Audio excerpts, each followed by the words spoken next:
बच्चों, आज हम द्वादश कक्षा के लिए हिंदी विषय के लिए अभिव्यक्ति और माध्यम पुस्तक से संचार विषय पर बातचीत करेंगे। आज का विषय द्वादश कक्षा के लिए महत्वपूर्ण है, क्योंकि संचार माध्यमों के चलते आज हम वैज्ञानिक विकास कर रहे हैं, आत्मिक विकास कर रहे हैं, व्यक्तित्व का विकास कर रहे हैं। सामाजिक और राष्ट्रीय विकास और राष्ट्रीय चेतना का विकास भी इसी पर निर्भर है।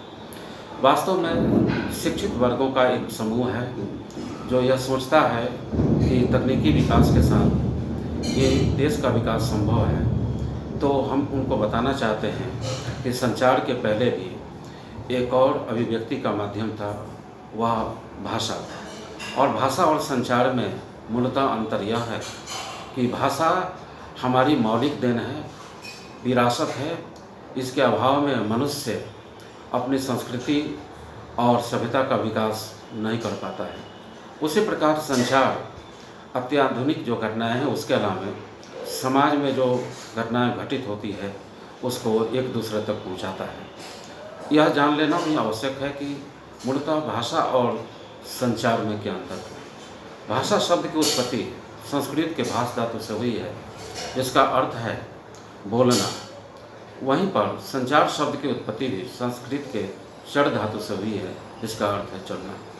तो हम देखते हैं कि बोलना और चलना दोनों एक दूसरे के पर्याय हैं या समानार्थी बनते हैं। एक तरफ अभिव्यक्ति का माध्यम है, भाषा अभिव्यक्ति का माध्यम है जो बोलकर या लिखकर प्रकट करते हैं।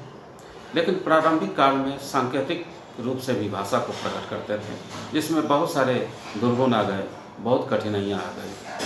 उन कठिनाइयों को दूर करने के लिए लिखित भाषा का आविष्कार हुआ और मौखिक भाषा के चलते भी अनेक प्रकार की कठिनाइयाँ होती थी, जिसके लिए हमें अनेक प्रकार के साधन नहीं थे। साधनों के आविष्कार के साथ साथ लिखित भाषा का आविष्कार हुआ और लिपि का आविष्कार हो गया है। उसी के चलते अत्याधुनिक काल में संचार माध्यम का भी आविष्कार हुआ है। जहाँ तक हमें मालूम है कि संचार आज की आवश्यकता है। संचार का एक व्यापक रूप है जनसंचार। जनसंचार वास्तव में व्यापक लोगों के द्वारा अभिव्यक्ति का माध्यम है। संचार और जनसंचार में भी अंतर है। संचार में हमें छूट होती है कि एक व्यक्ति जो सूचनाएं प्राप्त करता है, जिसको संचारक करते हैं, और वह प्राप्तकर्ता के द्वारा प्राप्तकर्ता के माध्यम से एक दूसरे के पास पहुंचाता है। जनसंचार में जो लोगों की घटनाएं हैं या विशाल जन समूह की जो घटनाएं हैं उसको एक दूसरे तक पहुंचाते हैं। लेकिन दोनों का तथ्य एक ही है कि दोनों का माध्यम, दो माध्यमों से संचार या जनसंचार माध्यम को हम प्रेषित करते हैं। एक मुद्रण माध्यम, जिसको अंग्रेजी में प्रिंट मीडिया कहते हैं, जैसे अखबार, पत्र और पत्रिकाएं या पुस्तकें। दूसरा यांत्रिक माध्यम, जिसको अंग्रेजी में इलेक्ट्रॉनिक्स मीडिया, जो आप जानते ही हैं कि टेलीविज़न, फैक्स, रेडियो। इसके अंतर्गत बहुत सारी ऐसी चीज़ें हैं जो ज्ञानवर्धक होती हैं। आपको हम बताना चाहेंगे कि जनसंचार एक व्यापक माध्यम है। संचार जो व्यक्तिगत रूप से सुविधाजनक माध्यम से हम उसको प्रेषित करते हैं, माध्यम के रूप में अपनाते हैं। दोनों के कार्य भी समान होते हैं और बहुत ही महत्वपूर्ण है। संचार और जनसंचार के कार्य होते हैं। पहला कार्य, उसे ध्यान देने की आवश्यकता है, वह है सूचनाओं को प्रेषित करना, सूचनाओं को प्राप्त करना। देश में घटित होने वाली सूचनाओं को हम भेजते हैं और प्राप्त करते हैं, चाहे वो समाचार पत्र हो या इलेक्ट्रॉनिक्स मीडिया हो। यह भी विषय जान लेना आवश्यक है कि हमारे घर में जो समाचार पत्र आता है, तो एक प्रश्न होता है कि समाचार पत्र क्या है और समाचार वास्तव में है क्या।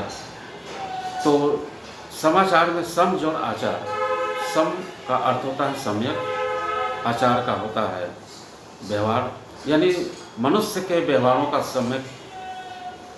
की सम्यक जानकारी ही समाचार है। यह समाचार भी हमारे लिए इसलिए महत्वपूर्ण है कि देश विदेश की घटनाओं की जानकारी हमें देता है।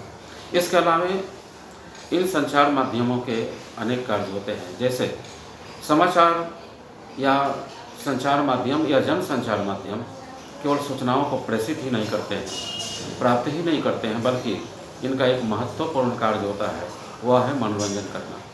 जैसे टेलीविज़न, सिनेमा के माध्यम से हम मनोरंजन करते हैं। समाचार का एक और कार्य होता है, वह है विचार विमर्श के मंच को देना। हमारे मन में विभिन्न प्रकार की भावनाएं आंदोलित होती हैं और मन करता है कि कुछ अपनी बातें आप लोगों से कहें, साझा करें। उसके लिए मंच तैयार करता है, साहित्यिक गोष्ठियाँ तैयार करता है, पत्र और पत्रिकाओं के माध्यम से इसको आपको स्थान देता है। तो जनसंचार का एक माध्यम, संचार का एक माध्यम हो गया विचार विमर्श के मंच को देना। शिक्षित करना एक महत्वपूर्ण कार्य होता है संचार या जनसंचार माध्यमों का, कि यह व्यक्ति को शिक्षित करता है। एक बहुत बड़ी कमी होती है समाचार पत्रों के कि निरक्षर व्यक्ति इसको पढ़ नहीं पाते, लेकिन जनसंचार के माध्यम से हम सुनी हुई घटनाओं को, समाचार को, जो दूसरे समाचार पढ़ते हैं उसको हम जानकारी प्राप्त करते हैं, ज्ञान विज्ञान प्राप्त करते हैं और शिक्षित बनते हैं। तो ये लोगों को जनसंचार के माध्यम से जनसमूह को शिक्षित करने का प्रयास करता है। इसका बहुत बड़ा कार्य है। निगरानी करना जनसंचार या संचार का एक प्रमुख कार्य होता है, निगरानी करना। यह संस्थाओं के सरकारी जो विभाग हैं उसके कार्यों के या व्यक्ति की जो समस्याएं हैं, व्यक्ति का चरित्र है, समाज में अनेक प्रकार की विसंगतियां हैं जो उनके कार्य होते हैं या अनेक पर्दाफाश होते हैं, उसके कार्यों की निगरानी समाचार पत्रों द्वारा या प्रिंट मीडिया के द्वारा या संचार माध्यमों के द्वारा प्राप्त करते हैं। सरकार विभिन्न प्रकार की एजेंडा तैयार करती है, योजनाएं तैयार करती है, जिससे देश का विकास होता है। उसके लिए भी वास्तव में जनसंचार माध्यम बहुत बड़ा काम करता है, इसकी भूमिका होती है। इस प्रकार हम देखते हैं कि संचार माध्यम अपने इन माध्यमों के जरिए अनेक प्रकार के कार्य करते हैं जो हमारे लिए महत्वपूर्ण है। इसके अलावा इससे बहुत सारे और भी प्रश्न बनेंगे। जैसे यांत्रिक माध्यम में रेडियो, एक प्रश्न बनेगा क्लास 12 के लिए कि रेडियो के अंतर्गत रेडियो का आविष्कार किसने किया। तो एक उदाहरण के लिए मैं बताना चाहता हूं कि रेडियो का आविष्कार मार्कोनी ने किया और सन 1896 ईस्वी में।